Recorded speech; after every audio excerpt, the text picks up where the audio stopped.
This is Oklahoma's own News 9.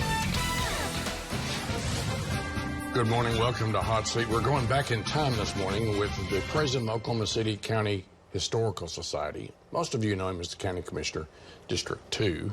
Okay, Brian Maughan. Good to have you, Commissioner. Hey, thanks, Scott. But we're not talking politics this morning. We're going to talk about history. Now, I want to talk about something you and the Lieutenant Governor are talking about, a music trail. But first, let's start with a story that the great Mike Glover did with you this week, which is basically most music fans, and when the media looks at music and they count to Garth and Reba and Toby, and that's kind of where it stops, right? And these artists are famous worldwide, but there have been so many more. Let me start with this question for people that might be interested in this sort of thing. How many Oklahomans, since the Billboard charts debuted, have been on the Billboard charts? Oklahomans. Well, just in the country charts alone, there's been over 130 that have charted at least one time on the country charts. 130 different people. Okay. That are either born or were significant residents of Oklahoma, meaning they stayed here for a good part of their career. Whose names aren't Garth and Reba and Toby. Okay, got it. So it's something that the media doesn't focus on a lot, but history students do. You're doing a series of interviews, some we've seen on News 9. Recently, Gayla Peavy, you want to talk about that one. But let's get to, there's an event coming up for people who are interested in the beginnings of music in Oklahoma, commercial music in Oklahoma, coming up when? Tuesday night at the Yale Theater down in Capitol Hill, there on Southwest 25th and Robinson at 8 o'clock. And tickets are still available. If you go to the yaleokc.com, you can get tickets there online, and then they'll be available for sale at night at the box office. But you know, like Sun Records in Memphis, Elvis, Johnny Cash, Roy Orbison, all of those were first discovered there. Surely. And Jerry Lee Lewis. We have the same similar thing here in South Oklahoma City with KLPR radio station. It's no longer there, but it launched 4 Oklahoma Music Hall of Famers that all came out of there.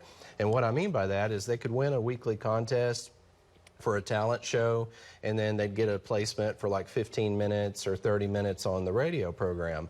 Well, if they were good enough, the radio program would keep them and have them as a regular syndicated spot there on their show. And that's how listeners were driving by and said, that little girl needs a recording contract. And that's how exactly Wanda Jackson was discovered by Hank Thompson, who got her on at Decca Records. And then Gayla Peavy, who sang I Want a Hippopotamus for Christmas, she gets put on Columbia Records, all because talent scouts or people in the know were listening to this one little bitty radio station, and it impacted music worldwide. All right, so this event is coming up next week, but you mentioned 130 artists, country artists, but that's not talking about the David Gates, the Leon Russells, the Gap Band, all these other Oklahomans. Opera, Broadway. Right, so why don't we know more about our musical history in the state? It's where we need to step up to the plate. We've got Austin and Branson and certainly Nashville celebrating our local talent, but we have so much more to offer and could brag about it being our own. They have to adopt them in those communities, and they have walks of fame and other different places to showcase and remember them. So the Lieutenant Governor, Matt Pinnell, and I have been trying to work on establishing some sort of a Oklahoma music trail where these are celebrated in their various hometowns. They're from every corner of the state, all genres, all ethnicities. It's just really, you couldn't design it any more diverse than it is. Brian, it's good to see you. I know that most people go, well, Commissioner Maughan wants to talk about politics, but this is so important for students of history in Oklahoma to know about these folks, especially we still have them around.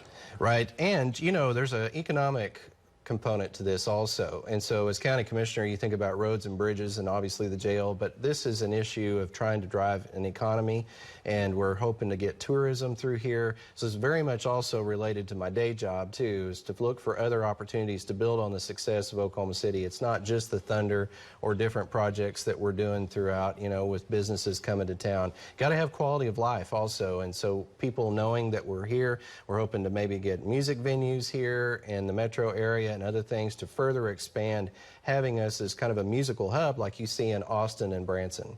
Okay, best of luck to you. Thank you for having us on. Thanks for being here. Thank you. See this again at news9.com/Your Vote Counts. Follow me on Twitter, LinkedIn, Facebook, and Threads at Mitchell Talks.